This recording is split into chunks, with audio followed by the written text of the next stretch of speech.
Yes, while waiting for your friends, I do sorry because there were around 60 students, yeah.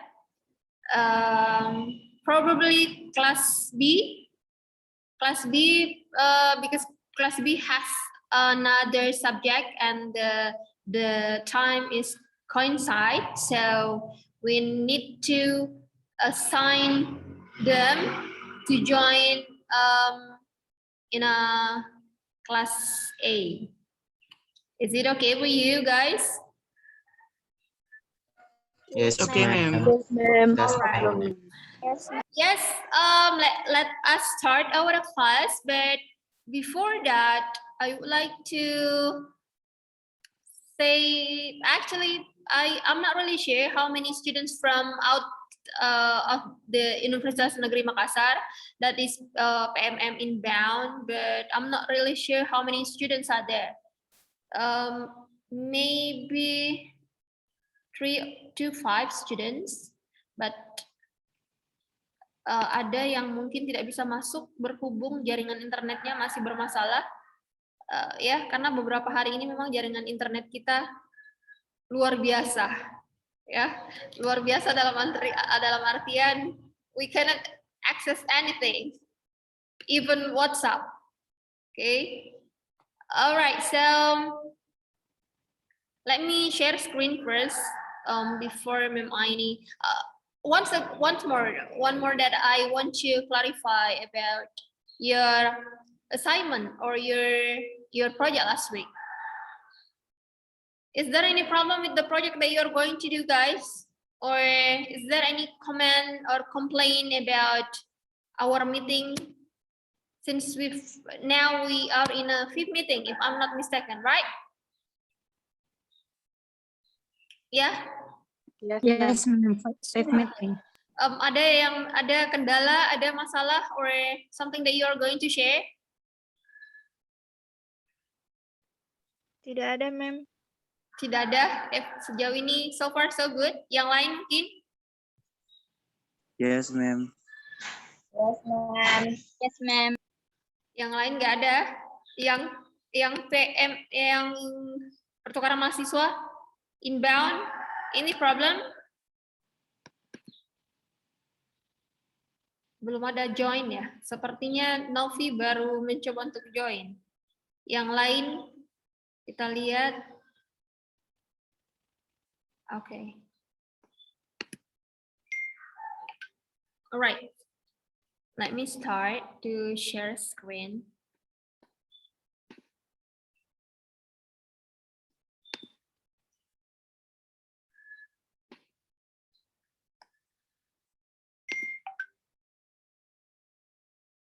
All right.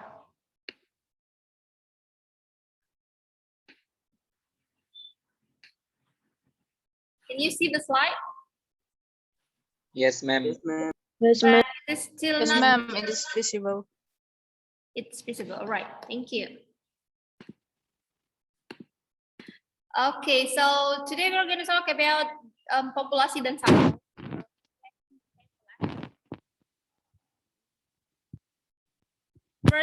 First PowerPoint or PowerPoint presentation that I'm gonna show you is bahasa in bahasa, so you can get,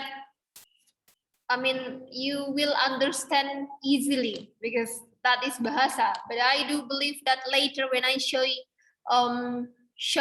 the in English PowerPoint presentation, you can get the point easily as well. Okay, because we are English Education Department. Okay, so hari ini populasi dan sampel. Sebelumnya ada yang tahu apa itu populasi?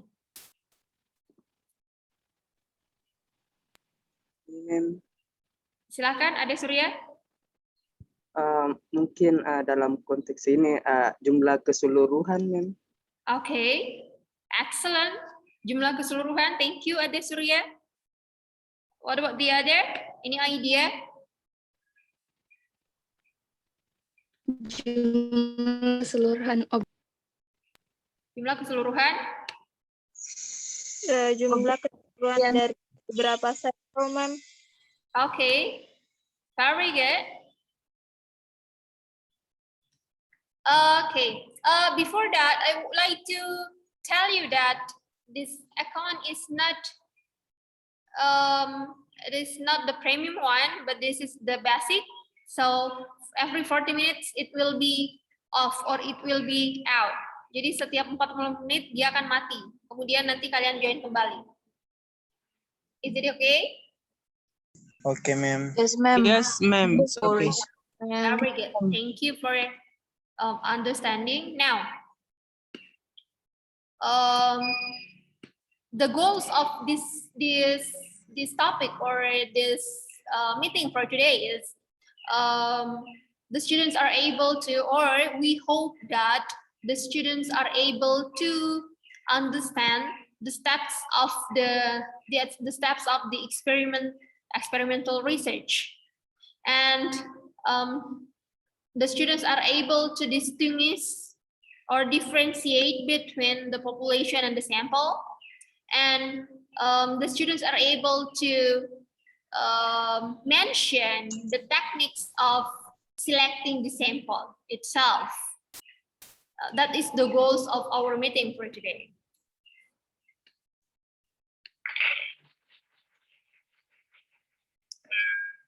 Okay, so betul tadi yang disampaikan temanmu bahwa populasi itu adalah keseluruhan individu atau objek yang diteliti dan memiliki beberapa karakteristik yang sama. So the whole person or people or the subject, or we can say that the whole people that we are going to do the research, or in order to try to get some answers, okay, about your research question. Jadi keseluruhan individu yang ada di dalam suatu tempat yang akan kita teliti.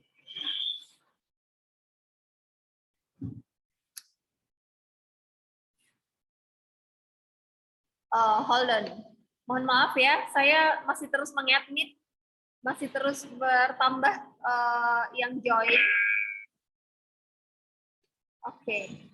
Populasi juga memiliki variasi atau sebaran yang luas. So, di dalam populasi ini akan ada yang namanya atau istilah dari generalisasi.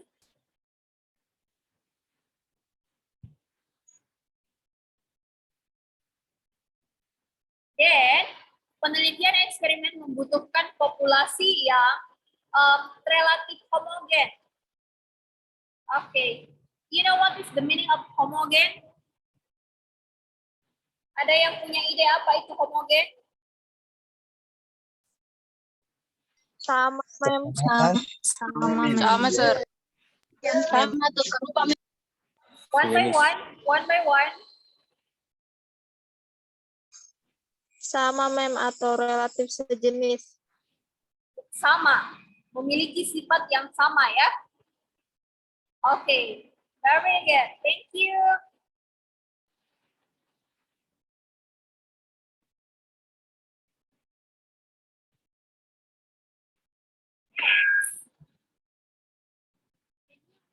My voice, it's ringing here. No, ma'am, we couldn't hear your voice clearly. Putus, ma'am. Iya, putus-putus. Oh, suara saya kedengaran tidak? Putus-putus, ma'am. Putus-putus. Putus-putus, ma'am. Terus yang lain gimana? Jelas. Karen, ma'am. Jelas, ma'am, jelas. Ada yang jelas, ada yang putus-putus. Mem nggak tahu apa jaringan saya atau jaringan temanmu ya. Oke, kita lanjut. Semakin homogen populasi, okay, the more homogeneous of the population, it will improve or increase the validity of the experimental research. Jadi semakin homogen populasinya akan semakin bagus dan semakin meningkatkan validitas dari eksperimental itu sendiri.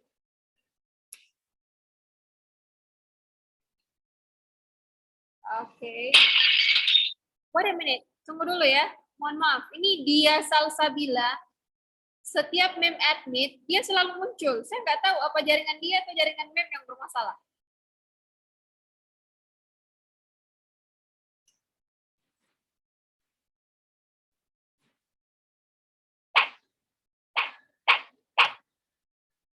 Uh-oh. Okay, so sampel penelitian, it is a part or subset of the population. Jadi kalau sampel itu adalah bagian dari populasi itu sendiri. So syarat pengambilan sampel itu yang menjadi representatif atau perwakilan yang menjadi perwakilan dari populasi itu sendiri. Oke, jadi kalau kita mengambil sampel yang di luar dari populasi dari penelitian kita, itu tidak termasuk dari sampel yang bagus. Kenapa? The great or the good sample is the representative of the population. Penggunaan sampel dalam penelitian eksperimen menggunakan prinsip efisiensi. What does it mean efficiency? That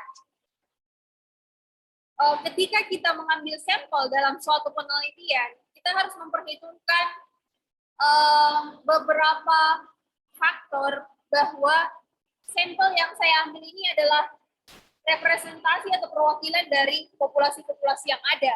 Jadi populasi yang ada. Jadi kalau misalnya kita ingin mengambil 1 atau 2 kelas sebagai sampel, dan itu misalnya dari kelas 3 ya, atau kelas 2, di SMA misalnya, terus kita mengambil karena kelas 2, kalau kalian akan berpikir misalnya seperti ini, saya ambil kelas 2, tapi kelas 2 yang datang hanya sekian, jadi saya harus menambah dari kelas 1. No, itu tidak termasuk representatif. Oke. Dan dengan meneliti sedikit subjek, hasilnya dapat digunakan untuk menggambarkan seluruh populasi. Jadi, the sample or the subject is going to describe what happened in that population. Jadi itulah tadi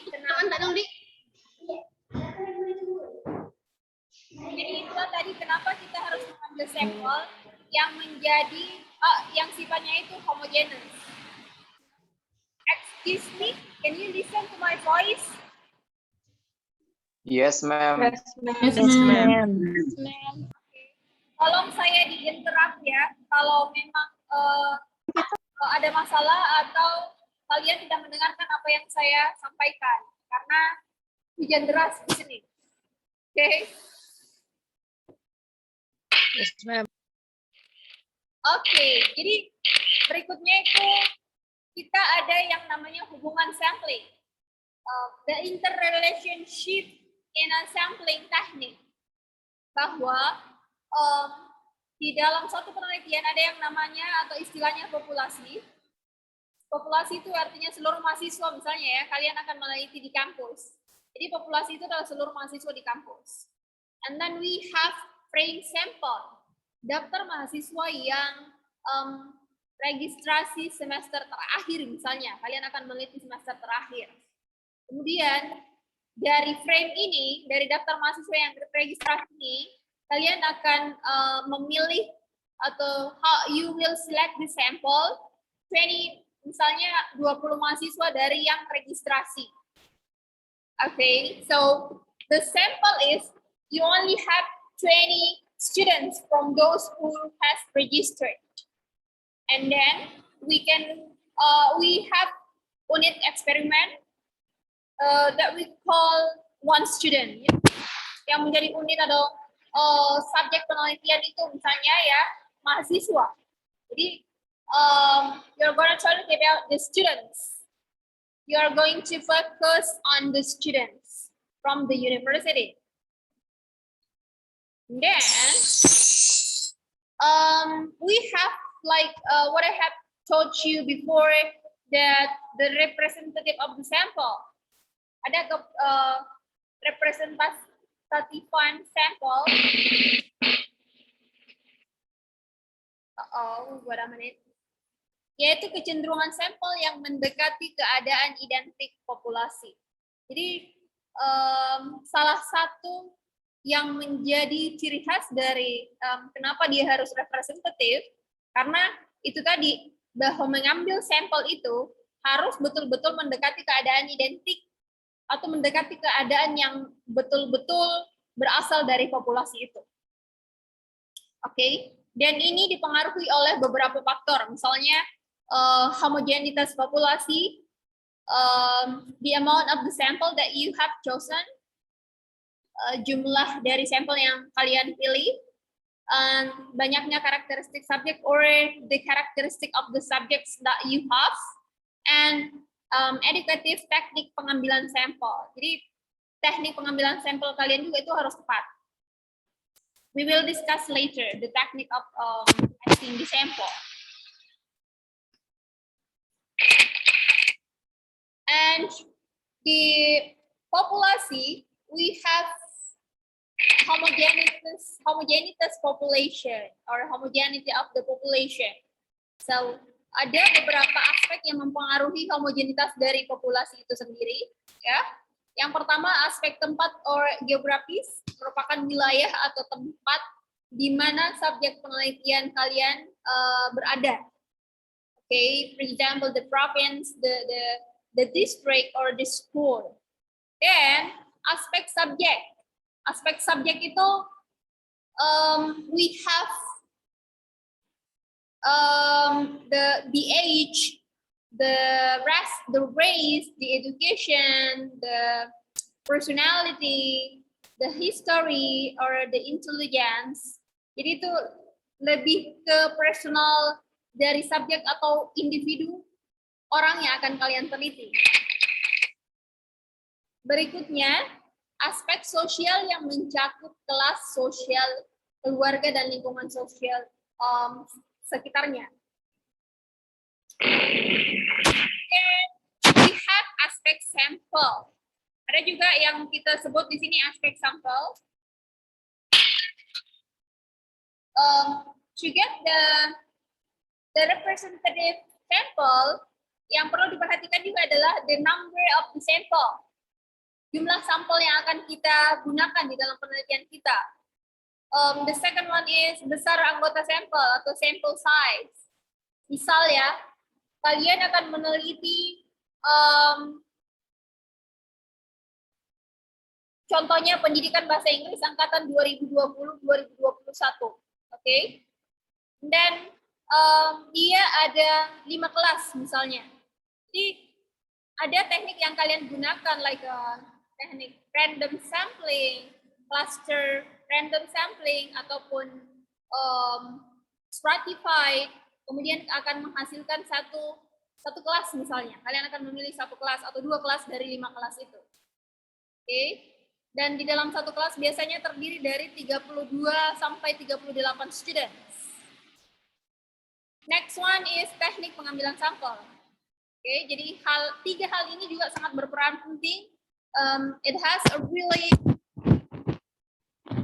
crucial part in selecting the sample.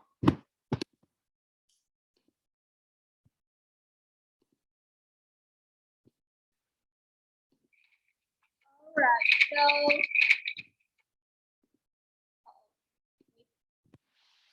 the amount or the number of the sample. Oke, jumlah dari sampel itu kalian juga pasti sudah tahu bahwa jumlah dari sampel itu adalah banyaknya kelompok sampel yang dibutuhkan dalam suatu eksperimen atau suatu research. Jumlah sampel ini ditentukan oleh desain eksperimennya. Jadi kalau misalnya kalian memilih quantitative research, tentunya sampelnya pun akan lebih banyak, oke, lebih besar. Namun kalau kalian memilih qualitative research, satu subjek pun itu sudah bisa jalan. 1 sampai 3 atau 8 itu kalian sudah bisa jalan. It's really different with the quantitative. Sangat berbeda dengan kuantitatif. Kuantitatif kita membutuhkan sampel yang besar. Nggak bisa kalau hanya 1 orang. Oke. Then melakukan komparasi antara kelompok eksperimen dan kontrol. Maka jumlah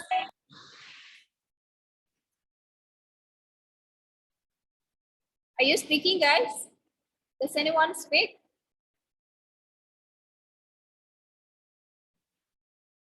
Oke, ini contoh desain eksperimen ya. Melakukan komparasi antara kelompok eksperimen dan kontrol, maka jumlah sampel yang dibutuhkan 2 atau comparative to, atau untuk mengcompare atau membandingkan 2 kelompok dengan perlakuan yang berbeda, misalnya kelompok control class dengan yang menjadi kelas yang akan kalian berikan treatment. Jadi ini adalah contoh dari penelitian eksperimen. Oke, ini ada peringatan, kita akan berakhir 10 menit lagi. After that, you can join again. Yes, ma'am. Okay, thank you.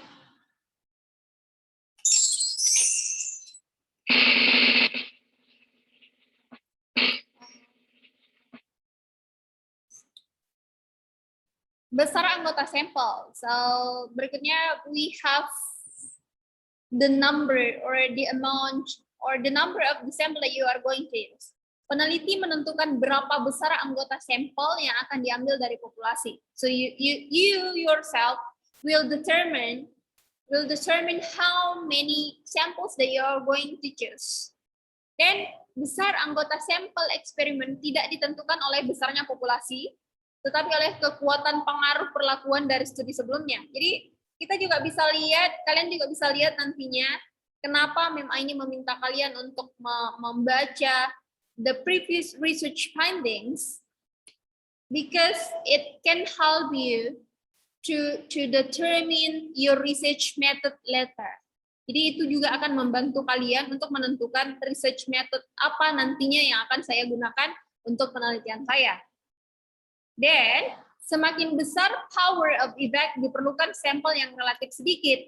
Jadi semakin lemah dibutuhkan sampel yang relatif banyak. Jadi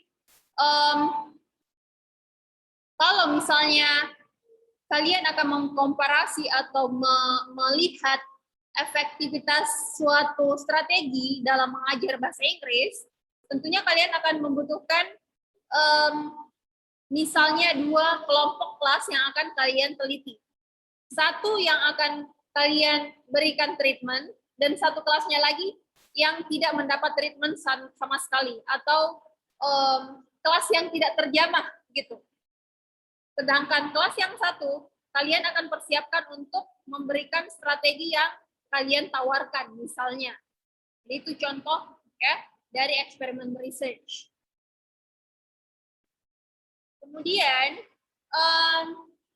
ini tadi yang memaksudkan bahwa ada yang disebut dengan teknik of selecting the sampling or the sample. Yang pertama itu we have probability sampling. In bahasa you can read by yourself that probability sampling itu adalah teknik pengambilan sampel yang didasarkan atas probabilitas bahwa setiap unit sampling memiliki kesempatan yang sama untuk terpilih menjadi sampel.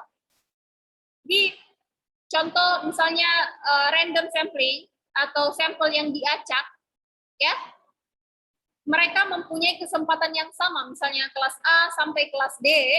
Untuk memilih kelas itu kalian lakukan random sampling sehingga mereka memiliki kesempatan yang sama untuk terpilih. Boleh dilakukan lot, ya. Oke, yang mana-mana yang akan muncul nantinya, sehingga artinya mereka mempunyai kesempatan yang sama untuk terpilih sebagai sampel penelitian kalian. The second one is non-probability sampling, yaitu teknik pengambilan sampel yang besarnya peluang anggota populasi untuk terpilih menjadi sampel tidak diketahui. Oke. Teknik random. Yang Mem sudah sampaikan sebelumnya bahwa teknik random itu pengambilan sampel yang didasarkan atas probabilitas bahwa setiap unit sampel memiliki kesempatan yang sama. Jadi teknik random itu ada beberapa lagi. Dia terbagi lagi menjadi ada simple random, ada random ordering, pemilihan urutan nomor ya. Misalnya kalian akan nomor dari sampel itu, kemudian random berdasarkan table, dan seleksi computer or computer selection. Jadi ada yang memakai aplikasi untuk memilih sampel itu. But I'm not really sure about this because I haven't done choosing the sample by using this one. But if you are interested, you can select this one. Kalian bisa memilih ini nantinya untuk teknik pengumpulan sampel kalian. Dan simple random sampling itu dapat dilakukan pada populasi yang homogen tadi. Jadi populasinya harus sama. Kemampuannya itu rata-rata.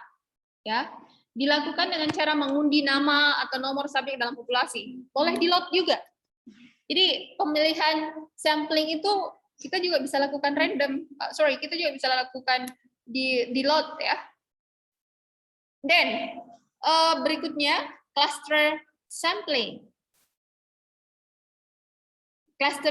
Cluster sampling itu melakukan randomisasi pada kelompok, bukan terhadap subjek secara individual. Jadi yang termasuk cluster sampling itu, kalian akan mengacak atau mengundi dia per kelas. Misalnya kelas A, B, C, dan D, bukan per orang atau individu. Jadi biasanya mahasiswa memilih cluster random sampling. Jadi memilih secara acak, namun per kelompok, tidak per individu. Dan ada juga yang disebut we have stratified sampling. Dilakukan pada populasi yang memiliki strata atau subkelompok dari masing-masing kelompok diambil dari sampel terpisah. Yaitu menentukan presentasi besarnya sampel dari keseluruhan populasi, kemudian menerapkan proporsi dalam pengambilan sampel bagi setiap strata. Kalau disproportional, penentuan sampel dilakukan tidak dengan mengambil proporsi yang sama bagi setiap strata. Jadi contohnya ya, kalau dia proportional, misalnya dalam satu kelas ada 38 students di kelas A, terus di kelas B juga 38 student, jumlah yang dipilih antara kelas A dan kelas B itu sama. Dia tidak timpang. Misalnya kelas A kita memilih 22 orang, sedangkan di kelas B hanya 3 orang atau 4 orang. It's not really proportional. Oke, tapi kita bisa mengambil dua-duanya. We can do it in a experimental research. Then non-probability sampling. Kalau dia non-probability sampling, ada yang disebut dengan accidental sampling, yaitu faktor kebetulan yang dijumpai peneliti. Faktor kebetulan yang dijumpai peneliti misalnya kita ke sekolah, ya, sekolah itu adalah sekolah dari kenalan kalian misalnya. Nah, kalian hanya memilih satu kelas, dan yang hadir hari itu hanya kelas A. Oke. Jadi ya sudah, kalian memilih kelas A saja karena kebetulan dia yang ada di hari itu. Oke, you can use it. Kalian bisa gunakan. Dan kalian bisa lakukan itu.